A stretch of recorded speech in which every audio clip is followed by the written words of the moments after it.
Family Theater presents Spencer Tracy and Wallace Ford.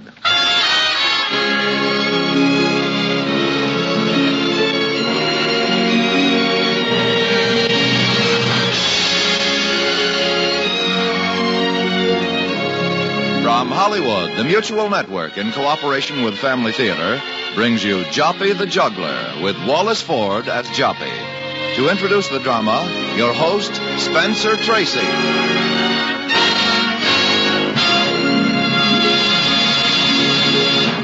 Thank you, Tony Lofrano. Family Theater's purpose is to bring to everyone's attention a practice that must become an important part of our lives. If we are to win peace for ourselves, peace for our families, and peace for the world. Family Theater urges you to pray. Pray together as a family.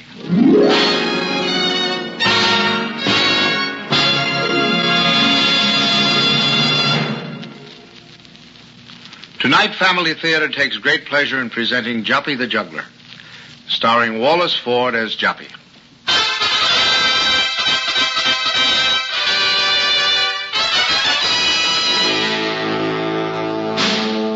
La Belle France was rising swiftly in the world. Louis XI, the Spider King, was spinning the final strands of his web. He had defeated Charles the Bold, had absorbed Burgundy, Anjou, Maine, and Provence. The power of France was consolidated.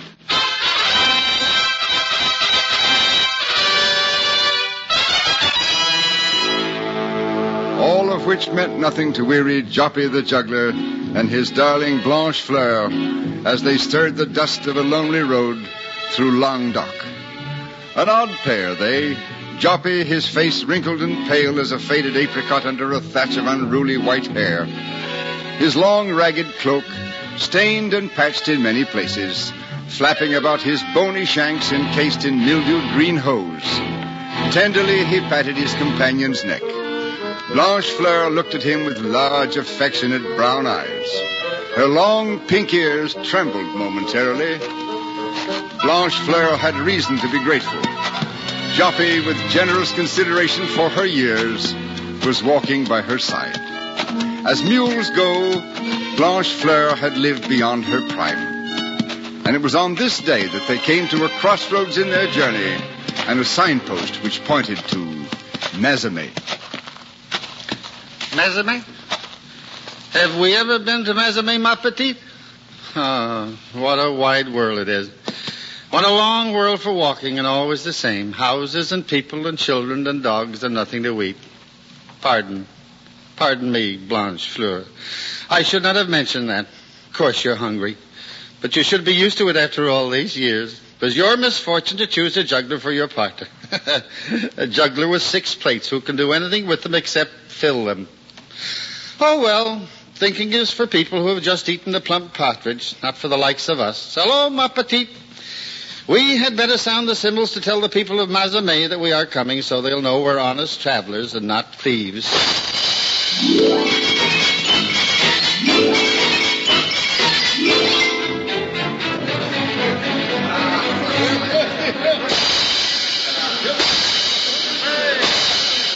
Attend closely, my dear friends.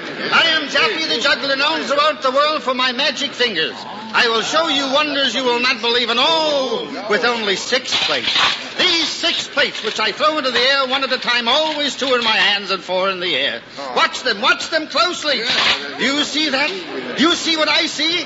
A loaf of bread, a larded capon, a broiled sturgeon, a cheese tart, and a sizzling pork.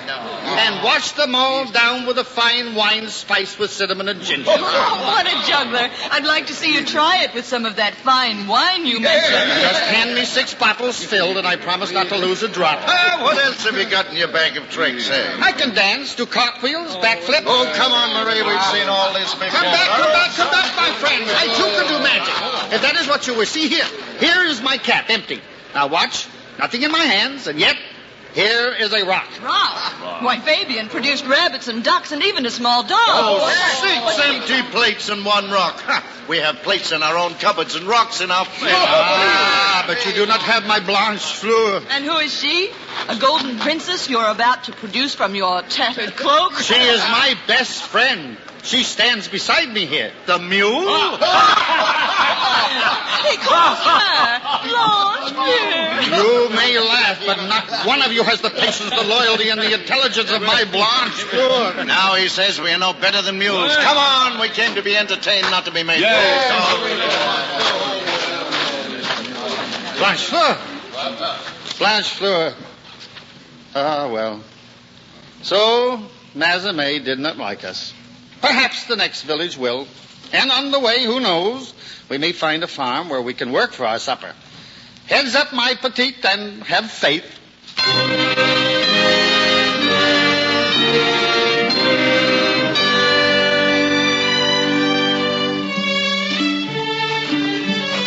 Blanche Fleur, our prayers have been answered. Look there, a chicken. But wait. It doesn't belong to us. But then, I don't see anybody around here, do you, ma chérie? If it did belong to anyone, who would be here? He would be here, wouldn't he? Surely this must be a gift of God. But then how can I be sure? I know. If I can catch it, then it must be so. If I can't, so be it. That way my conscience will be clear. Oh, well, we shall see.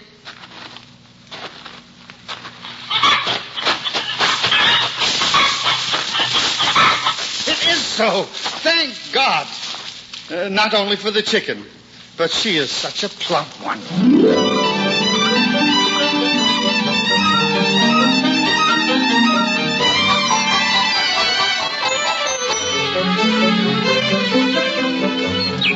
Ah, Blanche Fleur.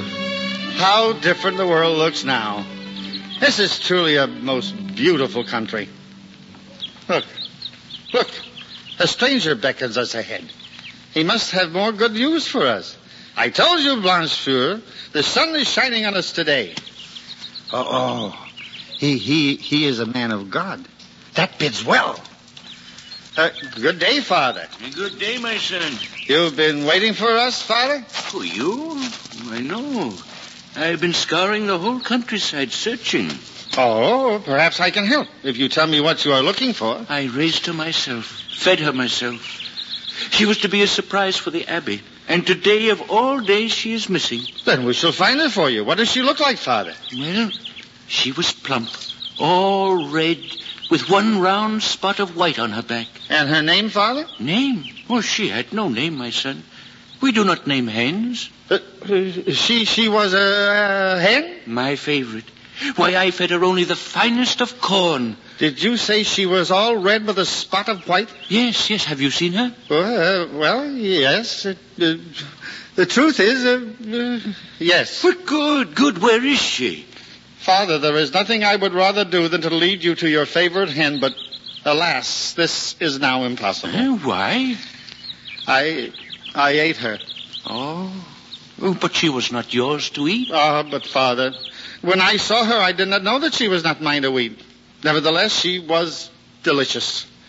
If I could return her to you, I would. I would even try to forget how delicious she was. I would willingly become hungry again. But alas, I cannot undo my sin. I'm glad you're not angry, Father, but could you tell me what is so funny about such a tragedy? I confess I was slightly exasperated at first, but my son, to what better purpose could I have prepared a fat hen than to feed a hungry man? Well, thank you, Father, but that doesn't make me feel much better about what I did. I should have asked someone before I took such rash liberties with what wasn't mine. I'm just a poor juggler who knows a few tricks of magic, but none which can reproduce your hen.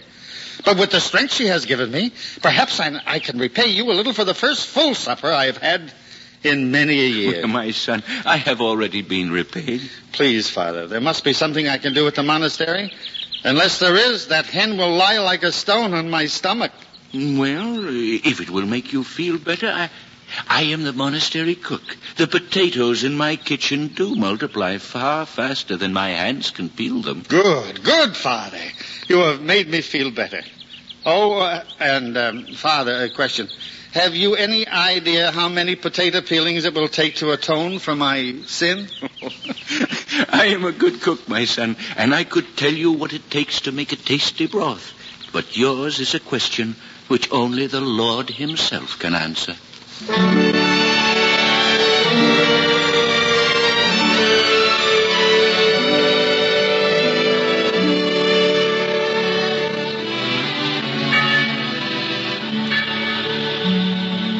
Excuse me, Father-in-law. Do you have a moment? We have all eternity, Father Pico. Yes, of course. Father, a traveling juggler by the name of Joppe desires to stay with us for a bit. Our doors are never closed to anyone. But this is a little irregular, Father-in-law. He insists upon helping me in the kitchen. And do you object? Oh, no, not at all. But you see, it's a little amusing and a little sad. Yes? This Joppe has inadvertently altered the menu I had planned for your dinner with the bishop tomorrow. Well, since neither the bishop nor I knew of your plans, we cannot be disappointed in whatever you choose to serve us. And what is so amazing and sad about all this? Well, this poor Joppe, a man of simple virtue and very hungry, intercepted my prize fat hen. Having no knowledge of her identity, he consumed her himself. And then, when he learned of his mistake, he wanted to use his newfound strength to peel enough potatoes to atone for his sin. If he has knowledge of the error, Father, and he has fully admitted it, we cannot ask him to do more. Oh, but he insists. Then there is no problem. But he has a mule. Well? We have room for him in the stable. Well? A very old and decrepit mule. Do you wish me to do something about that, Father Pico? Oh, no. It's all attended to. Well, then, Father, you seem to have taken care of everything yourself. And now, if you don't mind, I must see Father Julian. Of course. Thank you, Father. Ah, Father Elias, you're the one. I admire your assurance, Father Pico. I am the one what? The one to help me.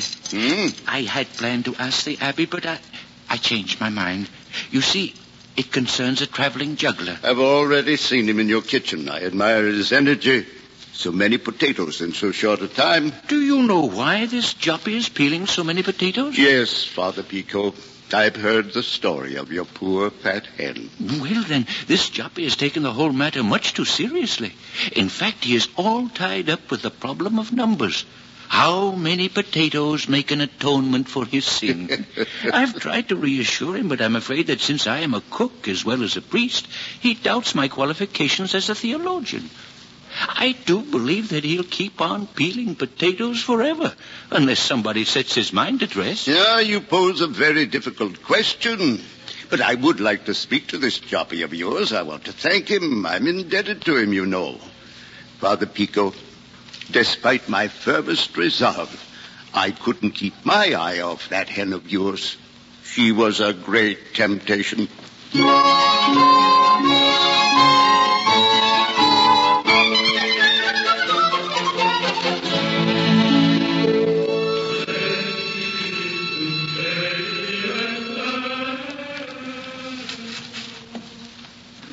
Listen, Blanchefleur. Isn't it beautiful? Oh, if only I knew what it all means. Why is it that in all of our travels we never learn Latin? And, well, you got your sack of oats, didn't you? Just as I promised. And this fine stable. And what a mystery this is. I eat the priest's hen, and you get your oats, and I get a bed with a blanket, and I eat 3 times a day. But now, they tell me I don't have to peel any more potatoes. I'm afraid to tell them that I don't want to stop. For that would mean that we would have to go. But do you think it would be right for me to commit another sin? So that I should be forced to stay and do some more penance? No. But you haven't done anything wrong yet, Blanchefleur. Perhaps if you ate up some of the carrots from the garden, we could stay a little longer.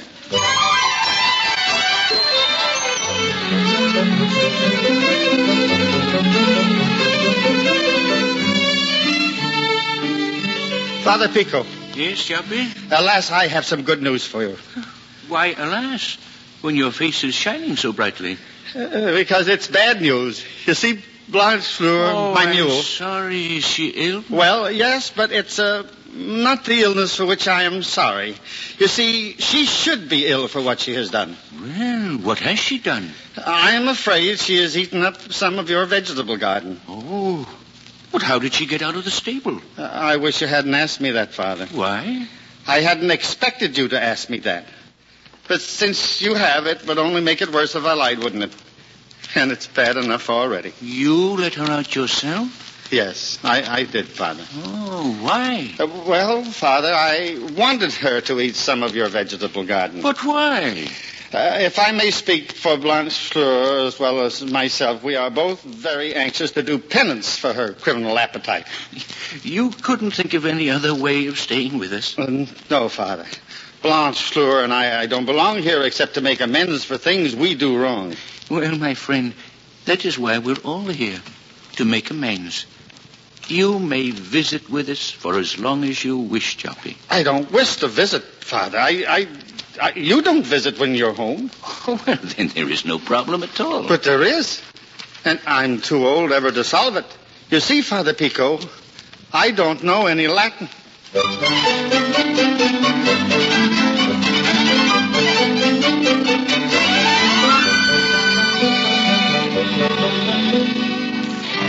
Father Pico, in all the years I've known you, I've never seen your kitchen in such good order. Oh, I cannot take credit for the neatness of my kitchen, Father.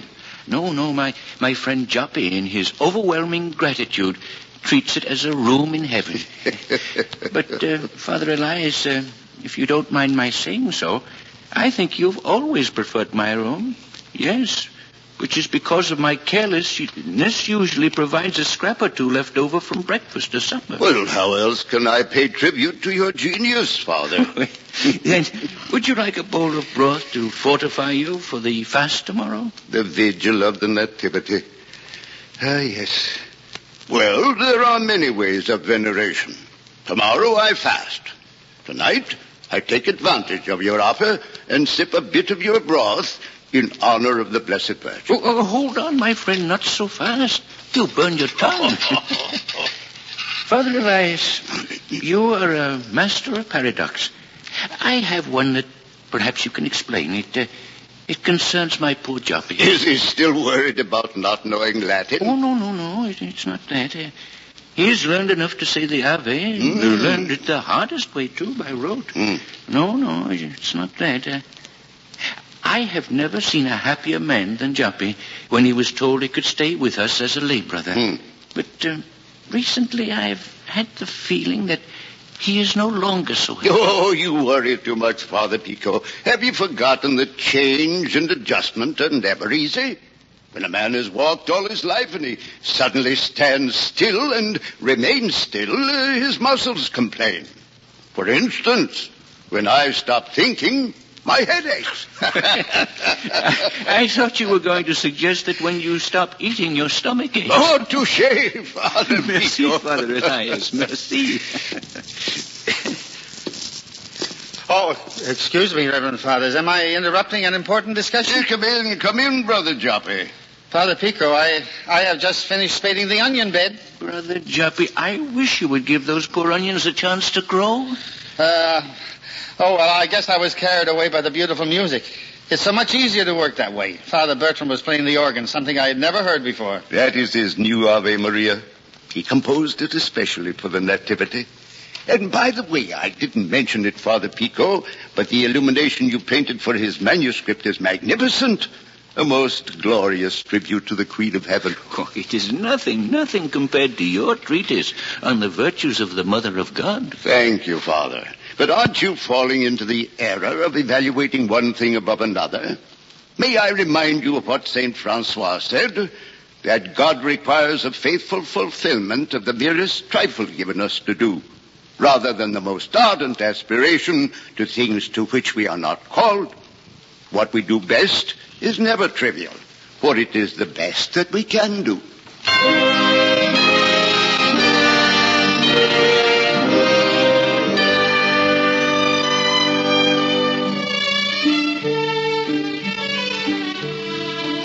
Blanchefleur. But every day and every night I feel smaller and smaller until I think I shall vanish altogether. I'm just a nothing here, and I don't know how to be anything. The Reverend Fathers have done such wonderful things for the Blessed Virgin, and I have nothing to give her. I'm so stupid I can't even leave the onions in the garden alone. They won't say a word. They're too kind. But I know. We don't belong here. Well, we shall leave tomorrow at dawn. They will be occupied with the vigil of the Nativity, and we can slip away quietly. So, sleep well, my dear Blanchefleur. We have a long journey to make, a journey without end.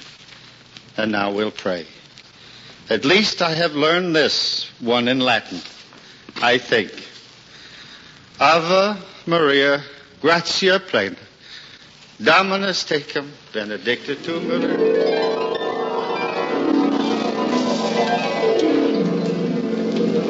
I wish you would give the onions a chance to grow. God requires the faithful fulfillment of the merest trifle given us to do. Leave the onions alone. A glorious tribute to the Queen of Heaven. The best that we can do is the best that we can do. What did you say, Blanchefleur? No, it wasn't you. It was Father Elias. It was he who said it. Of course. Why didn't I think of it before? The best that we can do. Blanchefleur, before we leave tomorrow, I must do my best.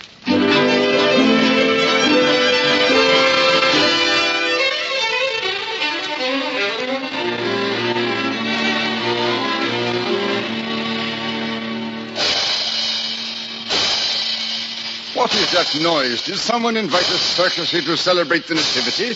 Why, Father, no. That sounded as if it were coming from the chapel of Our Lady. Has no one looked to see who is committing this outrage? Well, open the door. Why, it is Joppe, the juggler. Look at him. He's spinning his plates at the feet of the Blessed Virgin. Stop him immediately. Please, Father Renaud, just a moment. Let him finish. Don't interrupt him now. Now look, lady. Attend closely. I am Joppe the Juggler, known throughout the world for my magic fingers. I have only 6 plates, but watch them. These 6 plates I throw up into the air, one at a time. Always 2 in my hands and 4 in the air. Watch them closely. Watch them now. Look. Do you not see a beautifully illuminated Ave Maria, especially composed for you? Do you not see a wonderfully written book with the longest words you ever heard, and all in Latin, too, all about you? Do you not see the greatest pictures ever painted of you? And your son, Jesus, and all the finest works of the wise and brilliant men who venerate you. And lady, on the last plate is the least of all, the only gift that I could bring. The 6 biggest onions from the field I spaded too often and not too well. See them, lady. See them spinning. Always 2 in my hand and 4 in the air. 6 empty plates that I can fill only with my humble love for you. Oh, thank you, lady. Thank you. Well, that's all, lady. Or maybe I should say, Amen.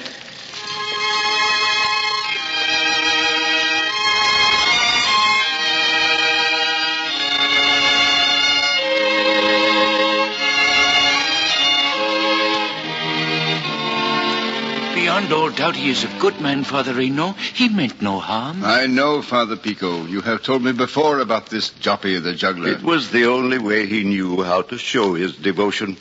It was the best he could do. Yes, truly, blessed are the pure in heart, for they shall see God.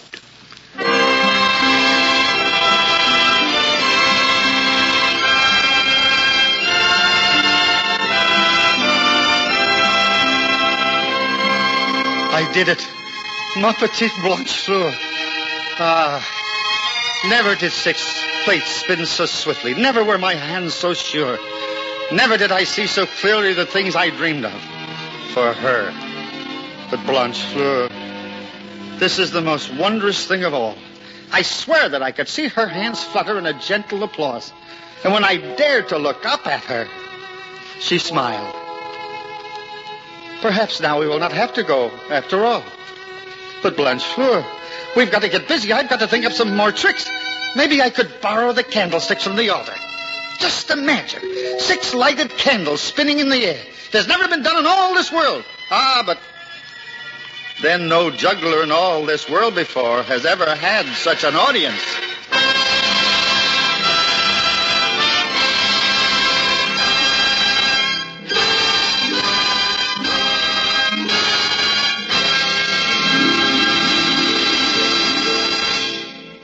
This is Spencer Tracy again. To keep a luncheon appointment, I walked into the office of a business friend the other day and found that on his work pile desk he had one of those little signs that you too, no doubt, have often seen on desks or walls, especially in business establishments. Each sign has one big printed word, think. While waiting, I read the newspaper. And when he was about ready to join me a few moments later, I jabbed a forefinger at several news stories assortedly dated Washington, Korea, Moscow, and Berlin, and said, more or less to start conversation, "Joe, from the mess the world's in, we'd better change signs like this one to another word. Pray." He thought about that for a moment while getting on his coat. And then he replied, "Spencer, I believe my little sign is better than you imagine. It's supposed to caution clear thinking, you know. If a man thinks at all, he's certain to pray. Prayer, then, is a natural consequence of clear thinking. Any thinking man knows that our problems are so great that we must have help from above. It's only the self-sufficient fool or the man who doesn't think very clearly who won't pray. Thinking of God's love for man and of man's perpetual dependence upon God. Well, isn't that the very thought a prayer is by itself?" I saw the point and hastened to agree. What he was proving was that clear thinking and prayer can sometimes be the same thing. And while we're on the subject, what better thing is there to pray for right now but that God will favor us with some clear thinking? In other words, wisdom. And my friend added another thought that's been running through my mind ever since. Abe Lincoln, he said, used to tell his associates that when his cares in the White House got so heavy that he didn't know what to do, he always went to his knees because there was nowhere else to go. Once again, Family Theater reminds you, the family that prays together stays together. More things are wrought by prayer than this world dreams of.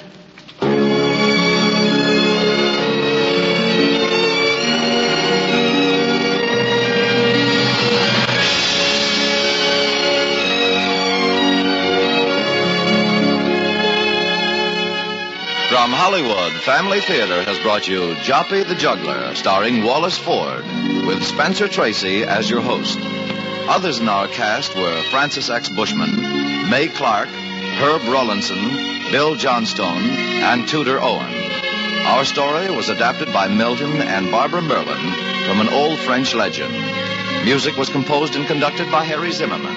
The program was directed for Family Theater by J.F. Mansfield. Portions of tonight's program were transcribed. This series of Family Theater broadcasts is made possible by the thousands of you who felt the need for this type of program, by the Mutual Network, which has responded to this need, and by the hundreds of stars of stage, screen, and radio who have so unselfishly given of their time and talent to appear on our Family Theater stage. To them and to you, our humble thanks. This is Tony Lafrano expressing the wish of Family Theater that the blessing of God may be upon you and your home, and inviting you to be with us Sunday at 10 p.m. New York time for the Joyful Hour with Bing Crosby and his 4 boys and a host of stars. And join us next week at this same time when Family Theater will present Loretta Young in Charles Tazwell's beautiful story of The Littlest Angel. Join us, won't you?